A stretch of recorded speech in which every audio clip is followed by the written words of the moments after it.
Well, good morning, everybody. Welcome to Barnyards and Backyards Live. I'm Jeff Edwards. I work for the University of Wyoming Extension. My co-host today is Matt Jolivet. He works for Natrona County Weed and Pest. Good morning, Matt. Glad to have you with us. Good morning, Jeff and Vicki. Thank you. And before I forget, along with the ride today is Jenny Thompson. You might not be able to hear her or see her, but she is the one that kind of keeps everything keeps the bugs from causing issues. So Jenny, thank you very much. And our guest today is Vicki Heyman. Vicki is the, let me get it right, Community Vitality and Health person for University of Wyoming Extension in Newcastle. And we're going to be spending the day talking about food preservation. But before we get there, a couple of things. If you're new to the Zoom format, those of you who are participating, if you have questions, we are taking questions through the Q&A box, not through the comments. It's just easier for us to manage that way. And if you're watching on Facebook and you have a question, please ask it in the comments box, and Jenny will bring that forward to us, and then we will get those questions asked of Vicki. So without further ado, Vicki, I think it's time for me to turn the floor over to you. And if you would like to add anything else to your introduction, and then if not, if you want to, you can jump right into your slide presentation. Well, thank you, everybody, and thanks for joining me. I hope you find this interesting. It's going to be about freezing and dehydration today and preserving your produce. So whether you grow it yourself or you purchase it, and there are a lot of slides, I will tell you that up front. I will probably go through them, some of them quickly, but Jenny is going to give you a link or provide that information so that you can have it at hand and go back and read through, because there is a lot of information. You wouldn't think so, but we're going to get started. So I'm going to share my screen, and thank you. And again, please ask questions. We'll pull them forward to Vicki as we can. Does that show right? Yep, you're good. Looks good. Okay, great. I'm not the best at technology, but I've got two or three people here that'll help us along the way. So first, we're going to take and talk about freezing. And this is one of the methods I use the most. So why do people preserve? Well, most of you have produce. You want to keep it all year long. I know at the end of the garden season, I can't consume enough of my fresh produce. So I like the fresh flavor of preserving. I've got food on hand. I also can control what I put in my recipe to a certain extent. So if you're watching sugar and salt, most of the time with freezing and drying, those are things you can control. And plus the satisfaction, if you look behind Jeff and he had all that neat preserved food in his background, it's just fun to have all that on hand. The one thing we do have to watch is handling food safely. So you want to prevent pathogens from spreading. So, you know, in Extension, we're always saying, wash your hands, wash your hands. And you want to keep your equipment clean. And of course, you're going to wash all your produce, even if you're freezing it, dehydrating it, canning it, because most things grow in or on the ground. So we want to get those microorganisms off the produce. Now, you should have good equipment to use. There's not a lot that you need with freezing. So that's one good thing. It's a cheaper method of preserving your food. We'll get into dehydration and the dehydrators in a little bit. And I recommend everybody use recipes published after 2014. We've had a lot of science that has been done on things. So if you've got older publications, I recommend that you get something newer and more updated. Tomatoes aren't as acidic anymore, so they've made some changes over the years. And again, Vicki, before you go any further, you know, you mentioned washing your produce.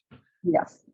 Are you going to go into detail on how to do that more thoroughly, or can you do that now and make some suggestions for cleaning your produce? Right, I can do that now.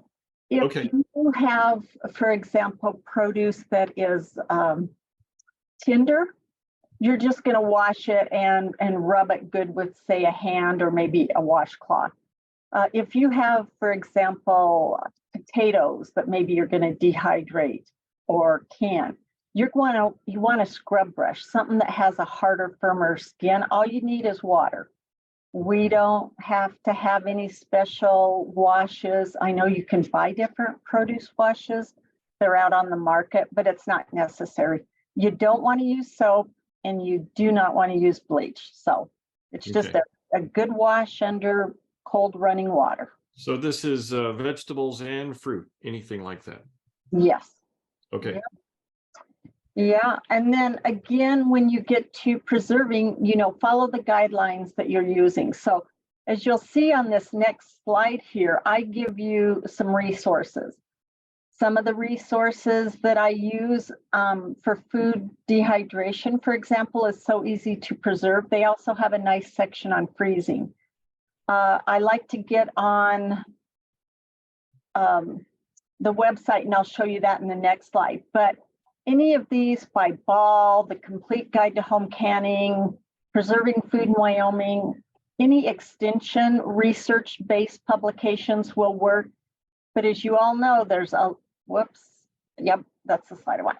As you all know, there's a lot of stuff on the internet, and not everything is done by USDA guidelines. And so in extension, we follow USDA guidelines.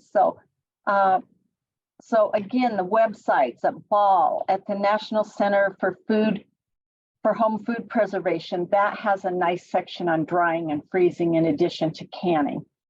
So use those sites that we recommend, because then you're going to get a quality product that's been tested.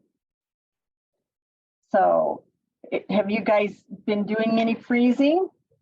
Matt, Jeff? Only when I spend time outside. And I like to save. I feel like it's a lot of bang for my buck to do herbs, not have to go out and buy those in the grocery store. You're right, Matt. Herbs are a really fun way to get started with dehydration or freezing. So again, freezing has some advantages. For one, it's really simple. And so I think that's something most people can do. It's not time consuming. Dehydration is time consuming. I love the color, the flavor. It keeps the nutritive value of the food. So, freezing is a way to go. So if you're just venturing into this, I recommend this method. So Vicki I'm sorry to interrupt. No problem. You were talking about herbs. Is the best way to preserve herbs through drying or through freezing, or does it matter? It doesn't matter. It depends on how you use them. Now, drying, they're going to be more compact. You can put them on a shelf in your pantry. The thing about freezing is a lot of times I'll freeze mine with a little bit of water and make like an ice cube that I can just drop into my soup or casserole or something like that. The problem is it takes room in the freezer. And if you don't have a lot of freezer space, then that's the disadvantage. So a lot of people only have the freezer hooked with their refrigerator, so it's very small. So that's one disadvantage of freezing. And another disadvantage of freezing, and especially with produce, fruit, and vegetables, is that, the ice crystals build up, and so that when they thaw, they're softer. The fruit or the produce is disrupted a little bit in the texture. And some people don't care for that. Okay. But for me, I like freezing. That's one of my favorite methods of preserving my food. Now, the one thing to remember is freezing only slows down that enzyme activity. So it's not stopping it. So if you put it in the freezer, not clean, the enzymes are going to continue to grow. And that's just something to keep in mind, that it only slows that enzyme and microorganism activity. Now, when you freeze, there's many ways to do it. One way I really like to do it is with a vacuum sealer, but you can get plastic containers, freezer bags. We used to freeze beef because I grew up on a cattle ranch. and we would use the freezer paper. So whatever works for you, that's what you want to do. You just want to make sure you get all the air out, because what happens, guys, if we leave air in our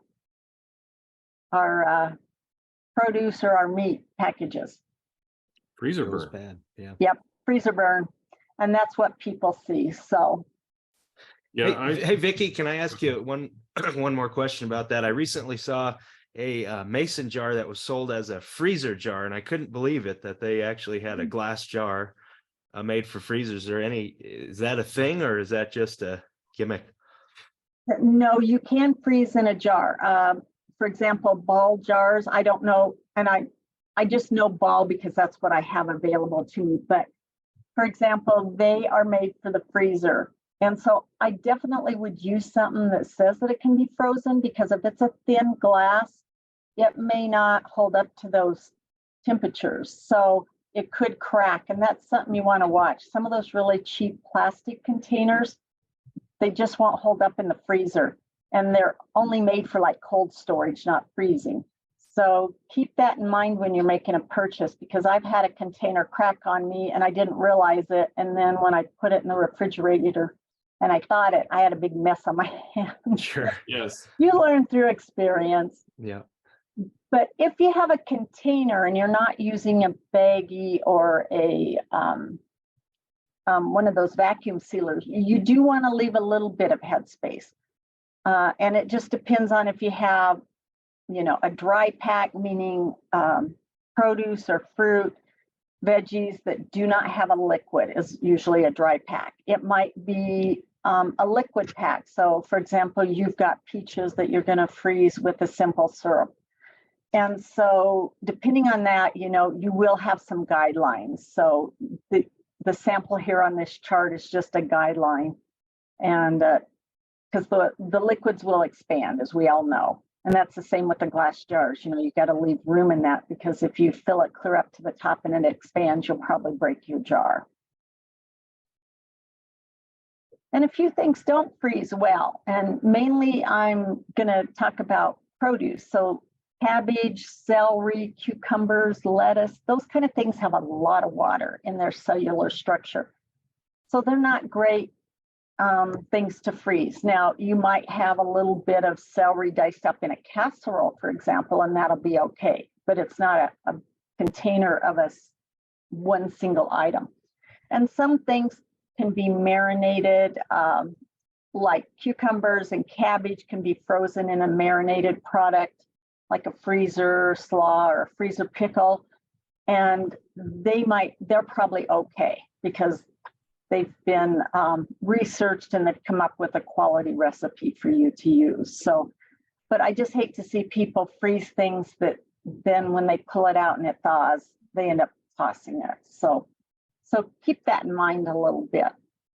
Another thing to keep in mind is I tend to freeze my stuff without a lot of herbs and spices, and I add it once I cook, because as you can see, some things get strong and bitter. Onion and paprika may change that flavor. And so you may not like the product once you thaw it. So, again, I just recommend seasoning right before you, or when you make the item you're going to use it for. So whether you're adding a casserole or a soup, then add your seasonings there. Now, one thing I get a lot of questions on is blanching. Do you know what blanching is, guys? Yes, I do. All right, Jeff, do you want to tell us? Just quickly putting the item that you're wanting to preserve in boiling water for just a short amount of time, and then that stops it stops the degradation process, right? Or Yes. slows it down. Yes. Yeah. So a lot of people don't want to take the time to scald. So that's one thing I wanted to talk about just briefly. So you might only scald them, 10 seconds. It might be 11 minutes. It depends on the product. So again, follow your recipe or your guidelines in your research-based booklets that I recommended earlier. And the thing to remember, for example, is that under blanching is worse than not blanching at all, because you are going to stimulate those microorganisms and enzymes, and they're going to grow, and you're not, killing them off. And so that's worse than not blanching. And again, then you want to really be sure to put that produce into a really cold ice water bath to stop the cooking, because the idea is not to cook the product, it's just to kill the enzymes that are on the produce. Hey, Vicky, is this the same concept as when we try to preserve peppers in the freezer? When you might char them on the grill, is that doing the same thing, or? Somewhat. The charring, you're roasting, you're doing more of a little bit of a quick cook. Yep. And so the other thing to remember, because I'm sure you're peeling that off, aren't you, Matt, before you throw it in the freezer? Yes. Yeah. Once they char it, they steam it, they pull off the skin.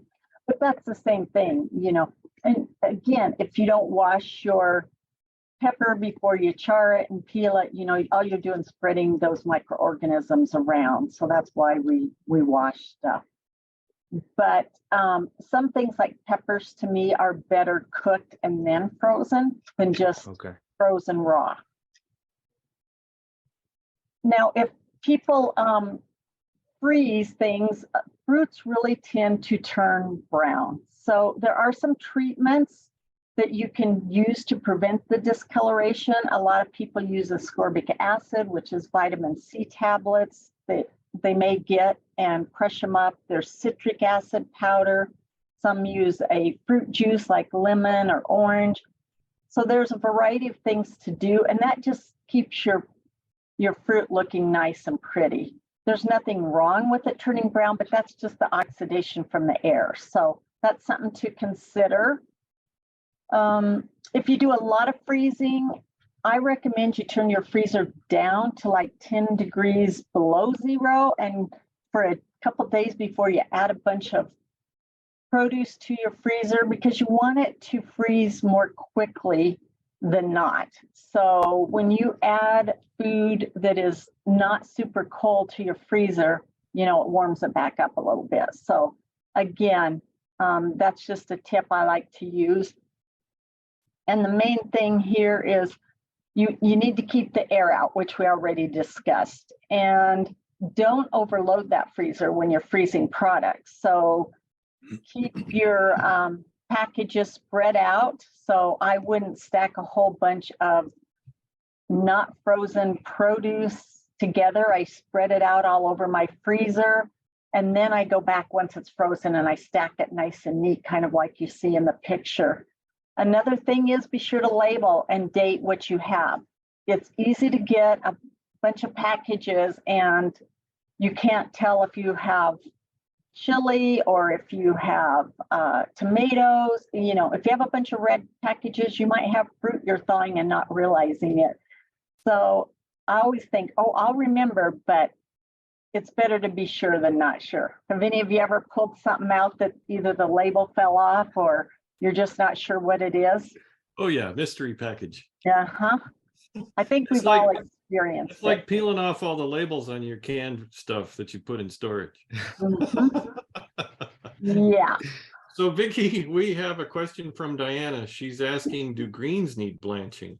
And I've sent a note back to her asking if she can specify what types of greens she might be talking about, but some are and some are not. So like I said, lettuce is kind of thin. Now, if you're working with something sturdier, I'm going to say kale. It probably is recommended that it's blanched. Some things, and I forgot to mention, you can steam blanch instead of just water blanching. Steam blanching takes longer. But there again, your book will tell you what needs to be blanched, and most vegetables are going to be blanched in some way or another. And if you can't find that item in your book for your resource, then it's probably not blanched.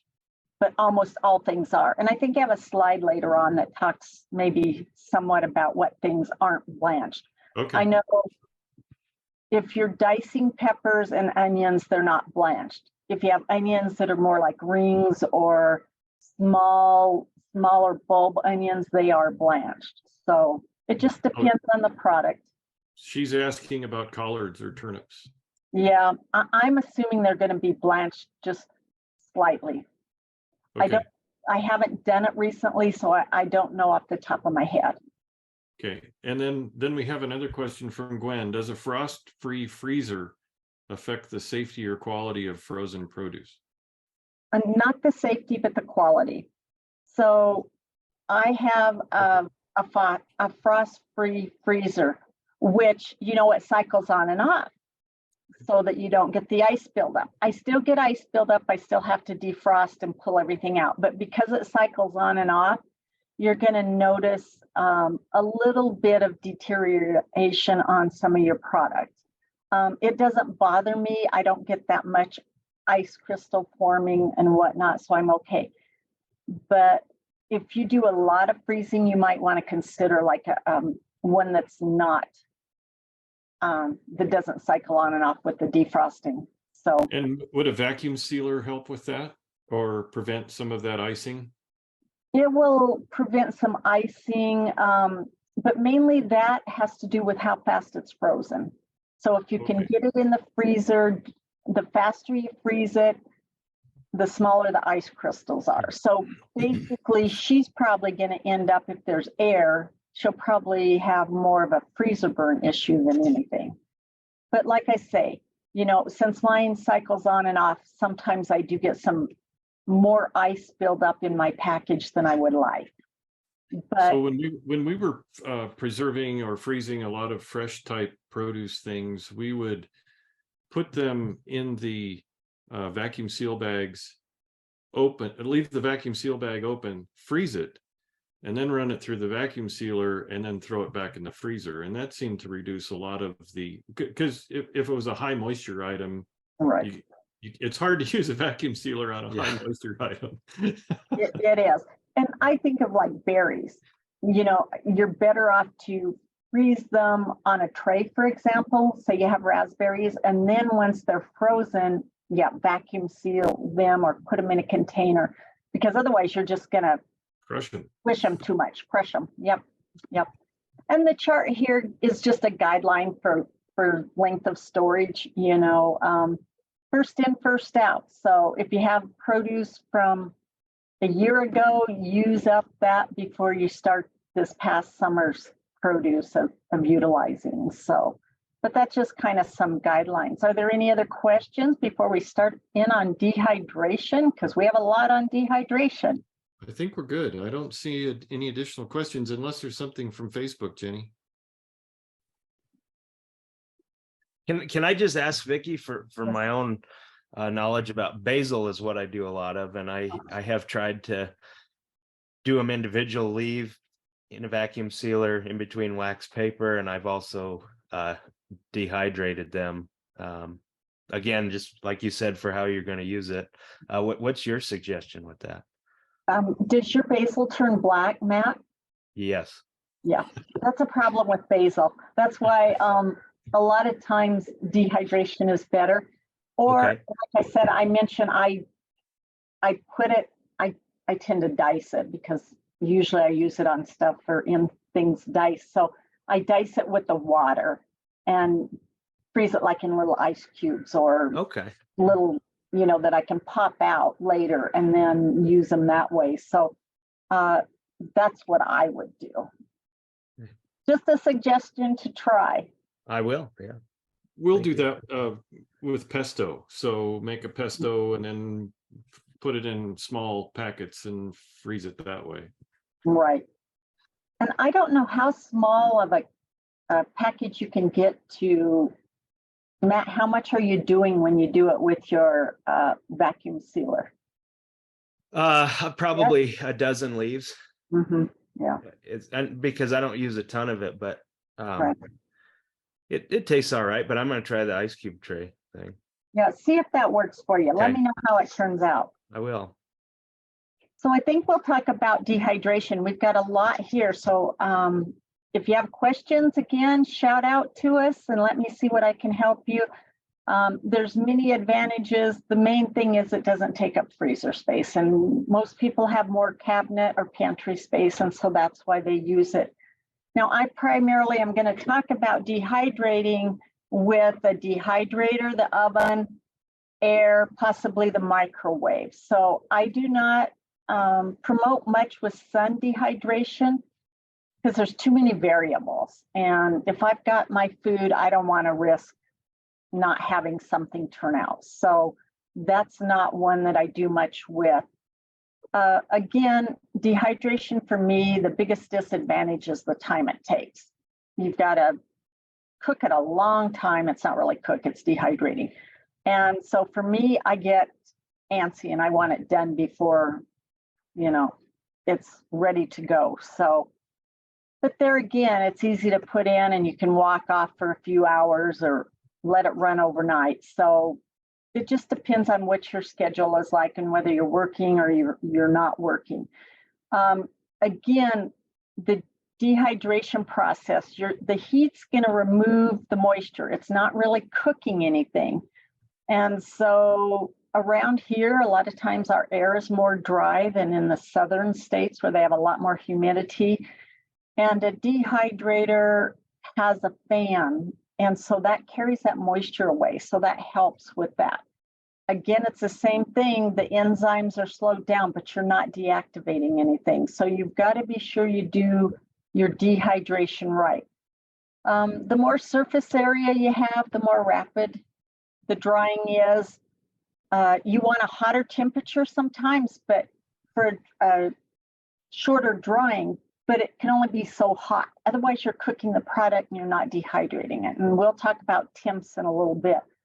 And again, you want some air movement. So those are things to look for in a dehydrator. Prepping food, same thing. You're going to want good produce and you're going to need to wash it. You might have to pre-treat it. And with dehydrating, it's important to have uniform pieces because you want them to dry at about the same rate. If they don't, Vicki, I'm sorry. What do you mean by pre-treating? There again, it's the same. I'm going to go back. It's the same thing with fruit. So you don't want it to turn really brown, your apple slices, for example. Okay. So you're going to pre-treat for color more than anything. And if you have big chunks of pepper versus small chunks of pepper, you're going to have to get in there and remove the small items that dehydrate faster than the larger items. So, and I talked about there again, these are the drying methods that I like to promote. Now you can do indoor drying, and Matt, that's where a lot of people do their herbs. So that's primarily what people do. Have you ever hung yours upside down and dried it in the garage or kitchen or someplace where you can string it up? I hung it upside down in my oven on a low temp, but yeah, I haven't done it in the garage. No. And a lot of people will use a plastic bag. So if the leaves dry and fall, they're contained. So, but that's just one of the methods, and it works really well with some of the herbs. Some people do hot peppers that you've seen the strands of all those hot peppers. And some people do some nuts that way. So there again, follow your guidelines in any of your books. Now here's the microwave, and really herbs are the only thing that I recommend for microwave drying because there really isn't air circulation in a microwave. And then the temperature gets too hot. So there again, you're cooking, you're not drying. So, be careful if you're using the microwave. And oven drying, I think is getting a lot harder to do these days. My oven will not go down below 170. And most things are dry between 140s, an average range of drying produce. So if you can't get down to that 140, then I'm cooking the food and I'm not dehydrating. So do you guys have ovens that will go low enough? Do you know? Yeah, I think ours starts at 120. That's, Nope, I'm sorry. I was corrected. It's 170. Yeah, mine's 170. And it's not that new, but it's within the last 10 years, and it just won't go that low. So for me, oven drying is becoming more limited. So that's why I think more people are turning to dehydrator drying. And I'm just going to go over this quickly on this slide, but I like the horizontal airflow. I think it has the best drying. And so, you know, the fan and the air comes from the back, or it might come from the sides, and it just seems to have better airflow. The cheaper models are the vertical airflows, and they're usually those round white or black ones that you see. They're less expensive, but they don't do as good a job, in my opinion. And so, you know, those are things to remember. We have one of the vertical airflows, and I found that you have to swap the trays out. Yes. And that's another reason. And then, you know, the heat isn't even because it's coming from underneath up, and you can't get it to the top trays as well. And that's why you're switching out your trays more often. Rotating. And bring them around. So it just takes a little more effort, I guess, in dehydrating. I feel like the new air fryers that are much more popular now, lots of times effectively do that same airflow. But I was really irritated at the lack of stuff I could get on 2 racks. I had to get a little MacGyverish to figure out how to build more racks for going in there without destroying my airflow. Yeah.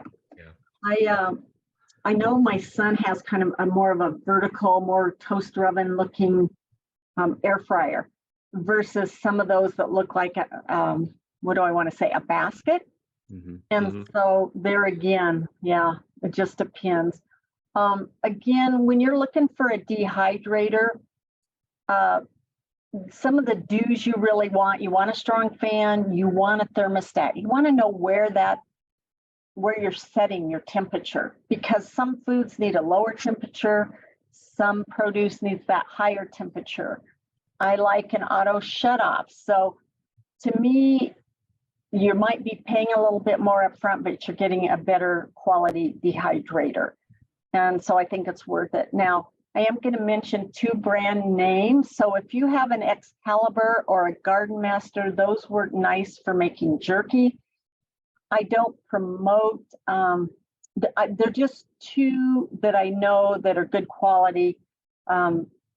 Naming brands is just for the educational purposes. For what I'm telling you guys, I don't have any affiliation with either of the brands, but in the office, I have an Excalibur. So it's a nice big square one that you saw there a little bit. And Kara has commented from Facebook that she has a Excalibur and really likes it. Yeah, it's a nice machine, and it's larger. So the one thing with those smaller round units, you can't dehydrate that much food at a time. And so to me, it's, you know, it's limiting in that aspect of quantity that you can do. And again, here's just some drying temperatures. So like I say, make sure that the thermostat goes, you know, has a wide enough range of temperature on it. And again, it's called case hardening if you cook it more than dehydrate it. So if you cook your produce before it can evaporate that moisture, you're just going to end up with a cooked product that's going to mold. So that's not what you want. Hey, Vicki, do you ever, because we still have some issues with oxidization on some apples and things like that, do you treat with the citric acid or lemon juice and dehydration as well? I usually treat my produce, especially if it's something like fruit, and especially if it's light colored. Okay. So, and usually they'll give you directions on how to mix up the product you're using and whatnot. So there again, another thing when you're prepping fruit, as you see on this, in which I've not ever dried cranberries, but they recommend that you crack the skin. So keep that in mind. The skin is pretty tough, and if you don't crack it, you're not going to get the interior to dehydrate. So some things, you know, you might have to crack and do a little something with. Again, here's the pre-treating, and there's a variety of ways. Some people even use a honey dip. So for example, maybe they honey dipped, I don't know, apricot halves, for example, or something like that, or slices. So there's numerous ways to treat your fruit. Just pick what works for you and what flavor profile that you like. So another thing to remember is when you're drying fruit, you shouldn't have it touching. You need to have that airflow. So make sure that you spread things out. And towards the end of the drying time, you need to check your dehydrator.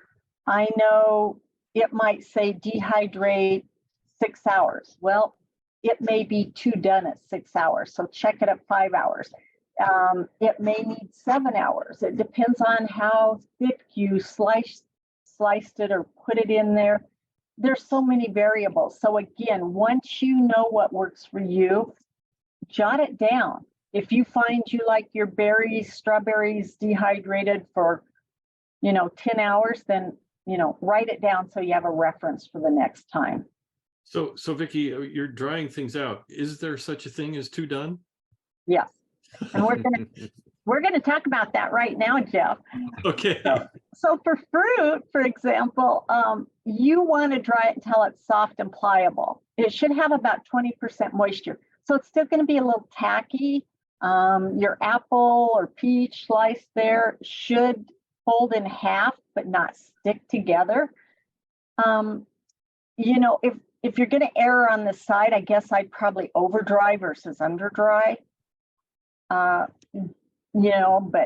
those are things to look at. Now, vegetables we'll get to in a few minutes, but they're dried more than fruit. So you're not looking for a snap or a break or that type of thing? Not with fruit. Okay. And so it's really important with your fruit that you cool it before you package it. That's the main thing there, because what happens if we don't? We get what? Moisture, which forms mold. And I'm not going to talk too much about food pasteurization, but if you happen to sun-dry fruits or vine-dried beans, this is something you will want to consider doing just so that you make sure you don't have any infestation within your product. And so we're talking fruit here still, guys. So you've got to condition the fruit. Have you conditioned any fruit that you've dehydrated? No, and was terribly disappointed. So fruit has an extra step because it really helps to condition it. And so when I talk about conditioning, you're going to pack that fruit in a container, and you're going to let it stand for, 5 to 10 days. And you're going to shake that jar or container every so often. And what you're doing is you're going to have some fruit that maybe still has a little bit more moisture than it should, and some may be a little drier. And so that equalizes in that container. And if you don't have anything moisture or that you can see, then you can go ahead after your 5 to 10 days is up and you can seal it and it'll stay longer. But if it doesn't have, if it has too much moisture there, again, you're going to get the mold growth in it. Is that what happened to you, Jeff? No, I was just thinking treating. So we did strawberries and we didn't pre-treat them with anything. And so they were off color. They tasted fine. They just were a little off color. They're not as pretty. Yeah. So Vicki, just to clarify, this conditioning is after you dry them then that you're talking about, right? Okay. It's after you dry and before you put on the pantry shelf and ignore them. Okay. So you've got an extra step in here, but it really does help keep the product. Otherwise, if you just take and seal them up right away and don't condition them and you come back in a month, you might have mold growing on your dehydrated produce, and you don't want that. So Vicki, Diana is asking, can you use a vacuum sealer after dehydrating? But I'm guessing the answer is yes, but only after you condition them, right? Right. Yes. Okay. Yep. And then vegetables, here again, vegetables you're going to handle pretty much the same way you did fruit. You're going to wash it and do whatever. You're going to have to blanch it.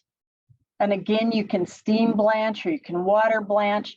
Now, some things they tell you not to blanch. Again, I talked about like onions, green peppers that are chopped, and mushrooms. Sometimes you blanch them, sometimes you don't. So you'll have to read and see on how you're storing them and what you're doing. But it's the same thing. Then you're going to, after you blanch your veggies, you're going to cool them in an ice water bath. Now here is where veggies only have 10% moisture. So they're going to be the crisp or maybe a little leathery. So if you have, say, kale you've dehydrated, if you go to bend it, it's going to probably break. You're not going to get it folded in half like a peach slice. So keep that in mind. Vegetables don't usually get conditioned because they are dehydrated more and have less moisture. So in that sense, there's a step that you don't have to do, so that makes it a little faster for dehydrating. Do any of you guys like to do leathers or fruit roll-ups, as many people call them? I always thought it would be a good idea, but never attempted it. Yeah. Matt, have you tried it? Same. We eat a lot of this, but I have not made any myself. My son loves it. It's actually fun, you guys. I've enjoyed, I don't do a lot of it anymore, but it's fun.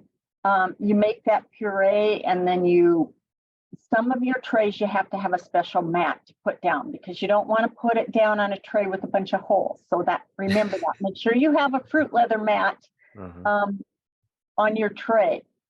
Depending on how it is, I've ordered some special, because my Excalibur square, I've ordered some special square mats. But if it's a round dehydrator, you need the round mat that'll fit on your tray.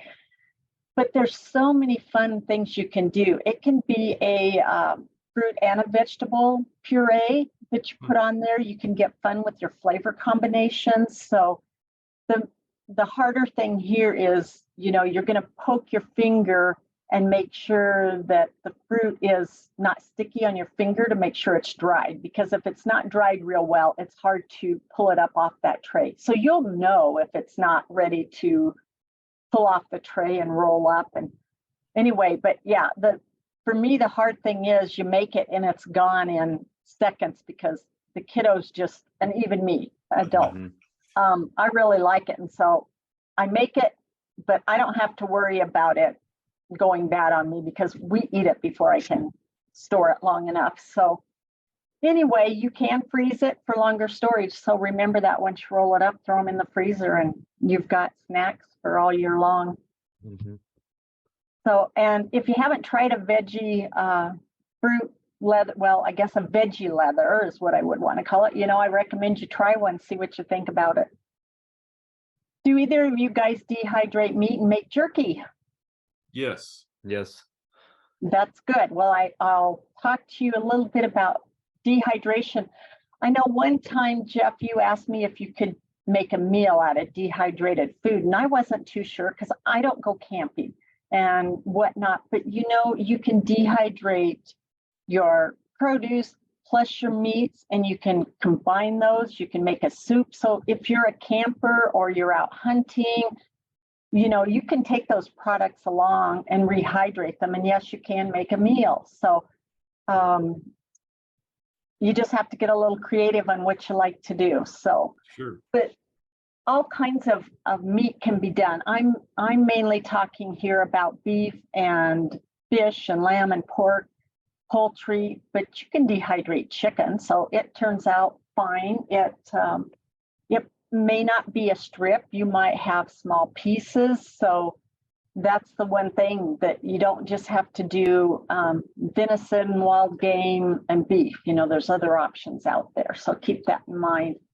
And if you are working with wild game, you do want to treat it and for the trichinella parasite. So they want you to freeze it for at least 30 days. And again, it's not going to eliminate the bacteria, but it will kill the parasite. So, that's something to keep in mind. And I don't know if everybody knows to freeze their wild game before they slice it and make jerky. So that's something to keep in mind if you do. Again, if you leave it partially frozen before you slice it, it's a lot easier. If you want a chewy piece of jerky, then slice with the grain. If you want it more tender, slice across the grain. So those are just some little tips.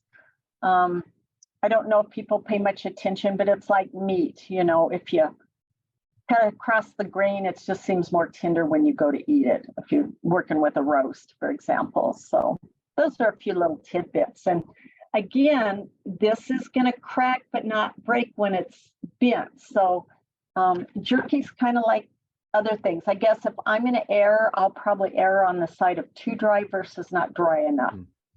I do know we've had some jerky that we've had in the refrigerator, and it will last quite a while.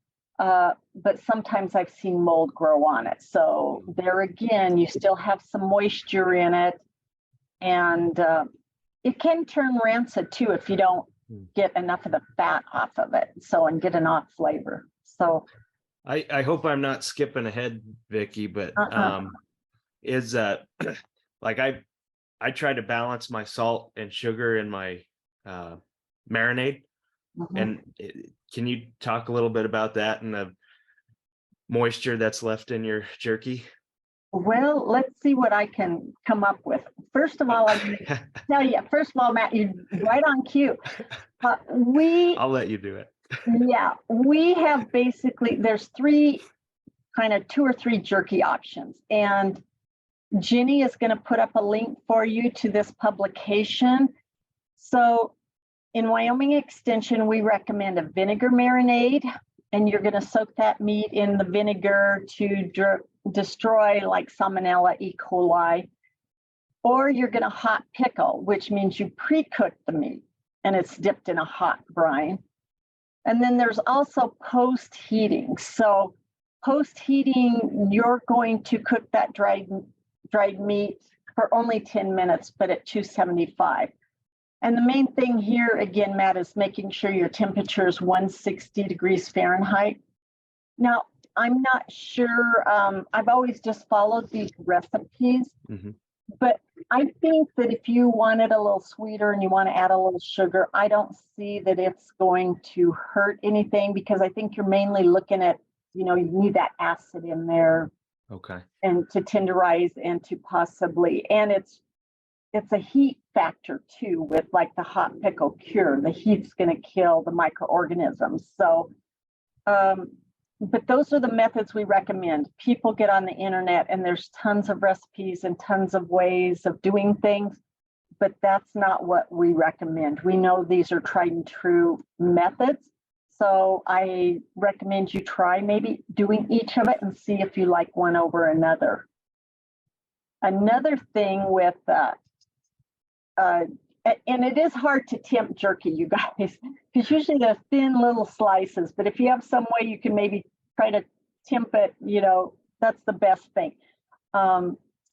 You might be able to temp it if it's a little thicker. If it's pretty thin, you're going to have a really hard time temping it. But again, I'd rather dehydrate it a little more than not enough. And so if you store that jerky, usually you have about 2 weeks. If we get fresh jerky, a lot of times we will put it in the fridge or we freeze it. So if you're keeping it out on room temperature, it doesn't stay as long as you think. The commercial packages you buy, they've been done under special conditions, and they probably have preservatives and additives added to it. So yeah, your package of jerky will probably stay quite a while. But with your home jerky, you're not going to have that long. So everybody eats it within 2 weeks. That's the problem. Well, that's what I find with jerky. It doesn't stay around long enough for me to worry about the 2 weeks. What we'll do is we'll use kitchen shears to cut it up into bite-sized pieces and then throw it in a vacuum seal bag and seal it and then throw it in the freezer. Yep.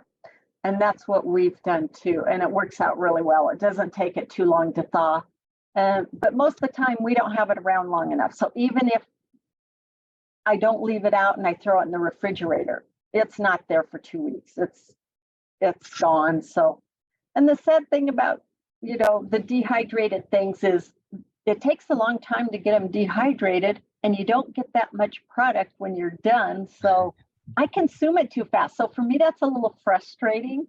If I'm dehydrating apple slices, I blink and everybody's eating it up. And I'm like, Yeah. I just made that and it's gone. Yeah. So, but it means you've got something good and everyone likes it. So are there any other questions on dehydrating? I've got a few tips too here for you. Nothing yet. Okay. Some things that you might want to consider is spraying your trays with a little tiny bit of light oil, that just to keep things from sticking. Again, make sure you're using the right temperature for the right product for the correct amount of time. And it depends on what the product is that you're drying. Test for your dryness. There again, some pieces, if they're a little thinner, are going to be ready before something that's maybe a little thicker. I have a mandolin that I like, and so that's a slicing tool. It's very sharp, but it sure gets things nice and even in thickness versus me eyeballing it with just a sharp knife. So that's something, if you're doing a lot of dehydration, you might want to consider. And again, like most preserved produce, the best quality is to use it within a year. And again, I talked about first in, first out. So, use up the older stuff before you use up the newer things. And again, anytime there's mold, throw it out, because mold just Vicky, gets all over everything. Can I go back just a little bit? But we have a question from Angela who'd like to know if we can use parchment paper in a dehydrator. I don't know, because you want that airflow. And if you're, I haven't tried it because I've just used my trays. The only time I've used, I want to say not parchment paper, but when I make fruit leather, I've got a solid tray. So I would recommend that she look in her owner's manual and see what it recommends. Or, since I'm not 100% sure, she could say, try banana slices, something that's not very expensive, and put it on the tray and experiment to see how that works. But airflow is going to be airflow will be the main thing. So if it's coming from the side, or the back of a dehydrator, you're going to have airflow. But if it's going from the bottom up, you're going to block that airflow with parchment paper. So there again, I think it's going to depend on the style of dehydrator that she's using. And then I don't know if that's going to keep the fruit soft on that side. You're going to have to flip it over, I would think too. So I guess to me, I probably wouldn't go that way, but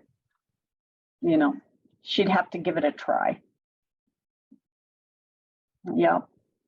And that's kind of where I'm at. We just hope you preserve food safely. Again, go back to those pages where I give you resource-based resources and look at that. There's websites, there's books.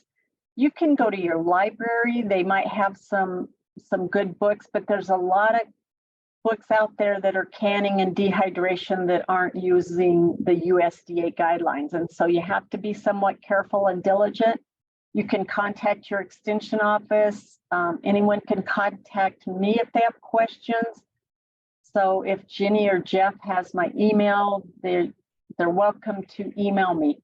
We also have a lot of publications on food preservation on the Nutrition and Food Safety website that deal with canning. So if you were interested in more than dehydration and freezing. And I've even got a little info on pickling eggs, because people seem to really be, getting out there with their chickens and wanting to know what to do with all these eggs that they're getting. Yeah. So thank you, Vicki. So that's what I got. Are there any more questions from anybody? They're not coming in. Maybe Jenny can put your contact information in the chat for everybody. That Yeah, would be thank you, great. Vicky. Very, very important stuff now. I think there's I a know big it. calling for this, especially with the, we don't want to waste food on normally, but now it's kind of painful to, not be able to store that unused stuff. It is. If Yeah. folks are interested, Jenny has put the PDF of your presentation into the chat where you can Right. download it. So that'll be available to everybody. Yes. And we also ask everybody who's viewed the show today, if you could fill out an evaluation form that will be put up in the chat box before you leave. If you're on Zoom and not on Facebook Live, it may be a pop-up when you get done, but we would really appreciate if you'd fill that out. And I really appreciate everybody that got on. And I would like to thank my hosts, Matt and Jeff. You guys did a great job. I think we had some wonderful questions from people. And like I said, if you have something more specific, just reach out to us. They know how to get a hold of me and can forward anything to me. I'm more than willing to help people. I don't dehydrate as much as I freeze, but I can find the answer. That's awesome. Thank you. Matt, do you want to take us out? And I'm going to put Vicky's contact information in the chat. Absolutely. Well, again, for Barnyards and Backyards Live, thank you very, very much. Again, just a request to fill out an evaluation form. That's how we know what content would be best for you. And again, thanks to Vicky. That's very good stuff. I'd love to come back to the canning episode myself. So, yeah. If I wasn't going out of town this weekend, I'd probably have the kitchen I'd have the dehydrator out and vacuum sealer everywhere. So I've gone ahead. Do it. Sorry. So I've gone ahead and pulled up the B&B website, and we have a link to food preservation and safety that you can just click there. And if you go down to this other pubs and website, you can go straight to the site that Vicky was talking about. So that's a kind of a handy resource for anybody that wants to get there. You can also go back to our homepage. And if you want to see what shows are coming up, we have those listed on the website. Just click the live on this side and it'll show the upcoming shows. And if you missed it, somebody missed it, and you want to have a friend that wants to watch it, we have this little recording link. They can click on that after the show is over and watch the recording. Well, thank you again, Vicki. That was fantastic information. I learned a lot. Mm-hmm. Well, thanks, everybody. Thanks for joining Vicki. us. Thanks, Jenny. Thanks, Matt. Thanks, Jeff.